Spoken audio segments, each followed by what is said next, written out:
В текущем году все запланированные мероприятия в Ингушетии, включая государственные праздники, будут приурочены к 30-летию со дня образования республики. Об этом сообщила заместитель председателя правительства Ингушетии Марем Амриева на заседании в правительстве. Также, по словам вице-премьера, 2022 год пройдет в Ингушетии под эгидой Года культурного наследия народов России. Указ об этом подписал Владимир Путин. В скором времени в регионе определят мероприятия, которые пройдут в рамках Года культурного наследия.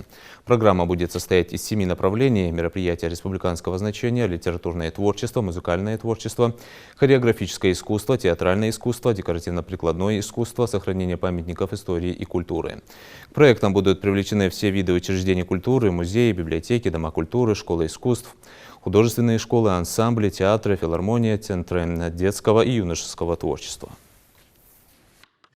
Все запланированные мероприятия республики, включая государственные праздники, будут приурочены к 30-летию образования республики. Главное мероприятие в рамках 30-летия образования Республики Ингушетия по поручению главы республики пройдет 5 июня 2022 года на центральном стадионе города Сунжа.